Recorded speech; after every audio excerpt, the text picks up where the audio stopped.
la noticia requiere profundidad. En Notimundo están los protagonistas de la noticia. Saludamos al licenciado William Zarzosa, él es experto en seguridad. Licenciado Zarzosa, muy buenas noches y gracias por acompañarnos. Le saluda María del Carmen Álvarez.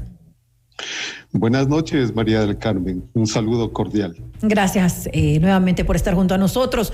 Uno de los problemas más graves que enfrenta este gobierno, sin lugar a dudas, es el relacionado a los altos niveles de inseguridad que vivimos en el país, como nunca antes. Ecuador había sufrido este tipo de situación. La delincuencia común es cada día más violenta. El crimen organizado reflejado diariamente en los asesinatos por sicariato, la crisis que se vive en las cárceles, este cambio que se ha dado, esta división del Ministerio de Gobierno, nuevamente la creación del Ministerio del Interior para que se dedique exclusivamente a tratar el tema de inseguridad, ¿puede darnos algún tipo de esperanza en que algo va a cambiar la crítica situación que vivimos actualmente?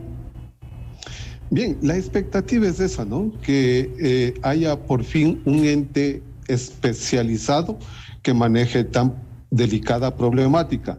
Hay que entender que el país viene atravesando un seriosísimo, triste y peligrosísimo proceso de conversión delictiva. Por supuesto que está latente la situación de las bandas transnacionales, del crimen organizado internacional, de serios problemas de geopolítica inclusive, pero también hay que entender que gran parte, en un gran porcentaje de la delincuencia que está operando en el Ecuador es delincuencia nacional. Y es delincuencia producto de ese proceso de conversión delictiva que ha venido forjándose durante los últimos años en el país. Hay que entender que, por ejemplo, los centros de privación de libertad del Ecuador albergan alrededor del 95 a 97% de personas que han delinquido que son nacionales ecuatorianos.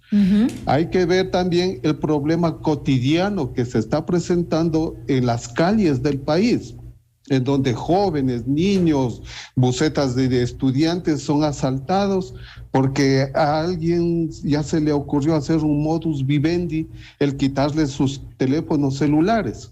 Es decir, la pregunta está, ¿a dónde van a parar todos esos celulares?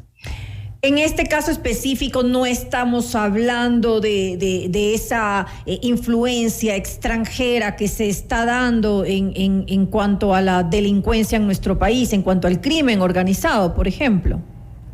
Mire, la influencia delincuencial existe, por inclusive los mismos medios informáticos, las noticias que se tiene, cómo es que está operando la delincuencia en otras latitudes. Es verdad, pero hay que entender que, por ejemplo, hay un sinnúmero, una alarmante cantidad de jóvenes del país que no han sido captados o cooptados por el sistema educativo estatal ecuatoriano.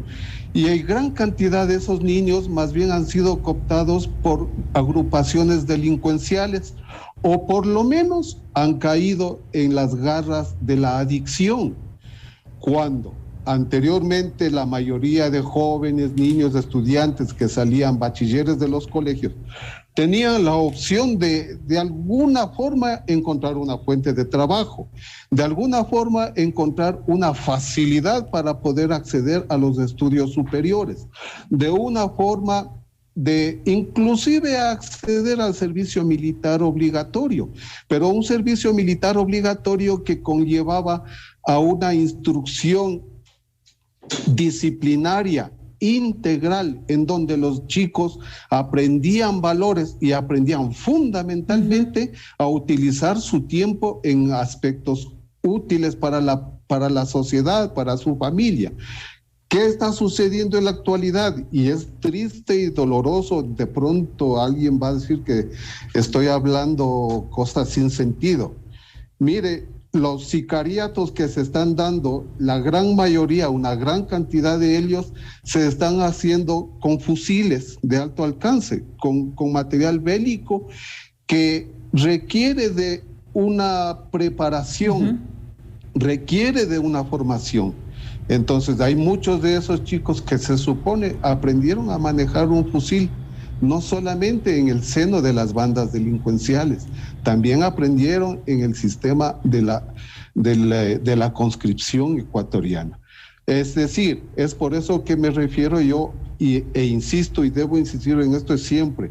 El sistema, el proceso de conversión delictiva nacional no ha sido seriamente estudiado, analizado y no ha recibido el tratamiento preventivo que debió haberse preocupado el Estado con los jóvenes de nuestro país. Sin lugar a dudas, ahí radica el problema. Pero ¿cómo ve usted ahora el nombramiento del nuevo ministro del Interior, Patricio Carrillo? Él fue comandante general de la policía en el gobierno de Lenín Moreno. Mire, siempre es bueno ver que sobre un tema se hace cargo personas que en realidad conocen de la situación. Yo siempre he sostenido que no hay peor forma de corrupción que acceder a un cargo del que no se sabe, no se conoce y no se lo va a poder manejar, ¿verdad?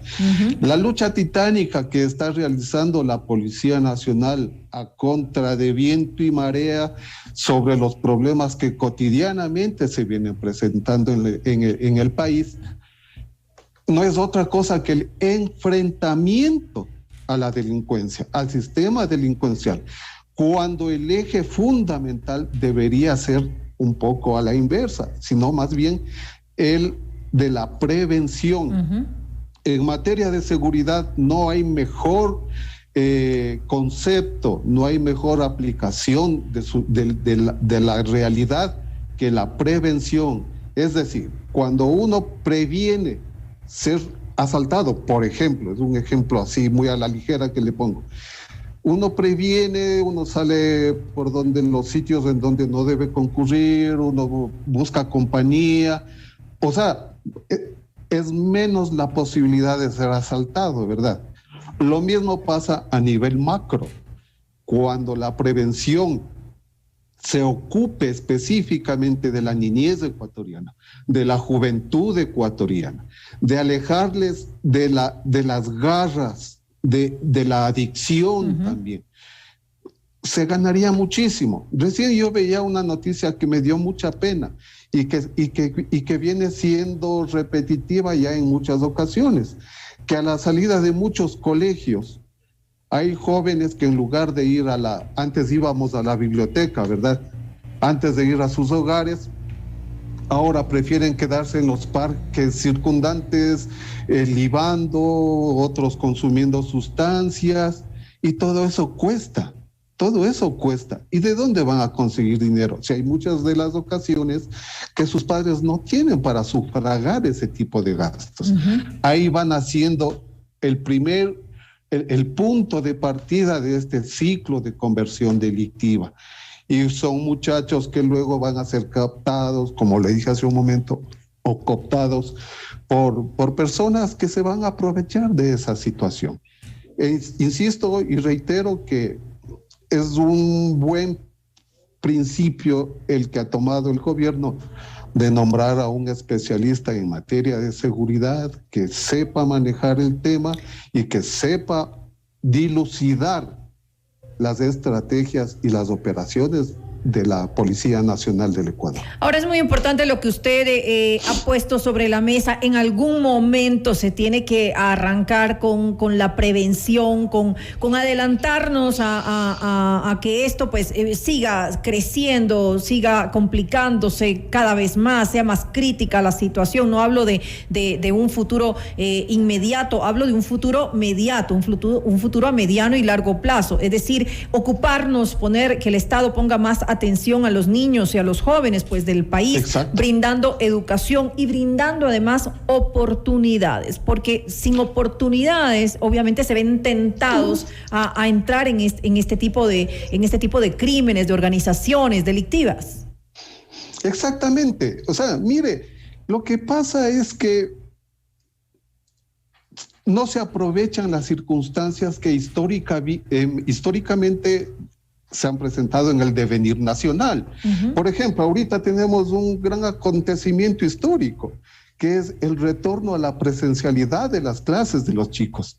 Ahí es donde debería actuar y prevenir e ingresar el Estado a todos los colegios, a todas las escuelas con verdaderos sistemas preventivos sobre lo que es el uso indebido de sustancias estupefacientes, sobre valores y principios fundamentales, patrióticos, éticos, que les conlleven a los jóvenes a dilucidar perfectamente bien entre lo que deben hacer y lo que no deben hacer. ¿Qué es lo que les espera en un futuro? Si es que optan por tomar otro camino que no sea el de estudiar, ser respetuosos, respetar los valores, los principios. Mire, desgraciadamente el hacinamiento que se habla de los centros carcelarios del país no va a pararse. No va a pararse. Se podrán tomar medidas parches, un indulto por aquí o algunas situaciones, pero de seguir la situación así, no le queda de otro camino a la Policía Nacional, a los miembros, a los sacrificados miembros de la Policía Nacional, que seguir capturando a los que cometen los delitos. ¿Y esos a dónde van? A los centros de rehabilitación. Ay, perdón, estoy utilizando mal el calificativo. No son centros de rehabilitación. Centros de rehabilitación social. Son ya prisiones. No son centros de Así rehabilitación social. Ahora son centros de privación de la libertad, es decir, son prisiones. Ahora hay que tomar en cuenta también, licenciado, que frente al tema de la delincuencia no podemos tampoco pensar que es un punto de no retorno. Veamos ejemplos de otras ciudades, por ejemplo, en otros países. El ejemplo de Medellín es importantísimo, la peligrosidad con la que vivía esta ciudad durante tantos y tantos años, y se tomaron pues las acciones necesarias, se empezó en algún momento a manejar de la forma adecuada el tratamiento de la delincuencia, del crimen organizado en esa ciudad, y ahora hay un cambio rotundo en lo que es el Medellín de ahora, en el Medellín de hace 20 años. Nosotros podemos palparlo sin lugar a dudas. ¿Qué debería entonces hacer ahora este nuevo ministro del Interior? ¿Cuáles son las primeras acciones que deberían tomarse? Y sobre todo en la zona 8, que es la más conflictiva. Ya. Fundamentalmente, lo que se debe hacer urgentemente, y salvo mi muy modesto criterio, se debe trabajar en algunos ejes preventivos, fundamentalmente en los ejes preventivos. Luego de eso, en los ejes de inteligencia. Es decir, por ejemplo, tenemos altísimo porcentaje de delitos contra la propiedad y contra las personas en los centros urbanos, ¿verdad? Como lo dije hace un momento, estudiar y hacer verdaderos estudios de inteligencia, ¿a dónde es que va a parar el producto de esos asaltos, de esos robos? ¿Sí?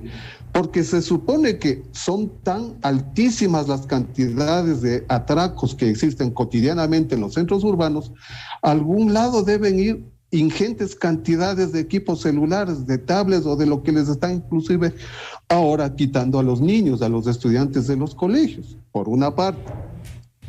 Por otra parte, también se debe trabajar en el eje de la inteligencia en lo que tiene que ver al abastecimiento bélico, logístico que están teniendo los grupos delincuenciales. Mire, tradicionalmente, antiguamente se veía que a alguien le asaltaban con un cuchillo. Bueno, eso está de nuevo ahora. Pero ahora resulta ser que más fácil les resulta a algunas personas victimar a alguien con un fusil o ponerle una granada o chantajear o extorsionar en base a un equipo bélico. Entonces también, ¿cómo así hay tanto armamento en el país? ¿Cómo así hay tantas cantidades que ha tenido que verse en la obligación de doblar el esfuerzo la Policía Nacional, incautando toneladas y toneladas de sustancias sujetas a fiscalización. Se debería suponer que eso sería la solución, pero estamos viendo que no. Esta semana se ha incautado no sé cuántas toneladas y de seguro, téngalo usted por seguro, que la próxima semana se volverá a incautar. Entonces, los ejes preventivos como que sí están dejando mucho que desear. Ahora, para finalizar, otro punto que se debería considerar y manejar de forma adecuada es el relacionado al proceder de los policías. Este es un punto muy polémico cuando pues vemos que se les resta muchas veces su capacidad de acción. Ellos arriesgan todos los días su vida y muchos son procesados simplemente por cumplir con su deber. Esto pues nos puede jugar en contra, pues muchos de ellos van a preferir la inacción como la mejor alternativa para evitarse cualquier problema. Excelente su consideración y es buenísimo que lleguemos a ese punto. Últimamente se está tratando tan a la ligera el famoso uso progresivo de la fuerza. En materia real de seguridad, eso ya casi no existe. Eso ya, a mi criterio, no debería existir. Lo que sí debe existir es el uso circunstancial de la fuerza. Me explico así en brevísimo momento. Por ejemplo, si es que un policía ve a una persona que está queriendo dispararle a un ciudadano, ahí no equivale, pues no hay manera de que el policía primero vaya a dialogar, vaya a conversar, vaya a tratar de... Es hay justificado. Veces que eso da resultado, pero hay veces que no. Hay veces que el policía trata de intervenir y más bien es victimado o agredido. Entonces, la situación tiene que ser replanteada. El uso progresivo de la fuerza tiene que dejar de ser tal y tiene que comenzar a ser un verdadero uso circunstancial de la fuerza que le brinde al personal de las Fuerzas Armadas, al personal de la Policía Nacional, inclusive ahora hasta a los señores agentes de tránsito, que todo el mundo es agredido ahora. Así es. Para que tengan los elementos de preparación, los elementos técnicos, los elementos logísticos y fundamentalmente los elementos de respaldo de la sociedad, de los entes, de las leyes y de las instituciones del Estado. Importante punto que debe ser, como usted lo dice, tomado en cuenta. Le quiero agradecer al licenciado William Zarzosa, él es experto en seguridad. Nuevamente, gracias por estar junto a nosotros en este espacio informativo. Muy gentil, le agradezco a ustedes.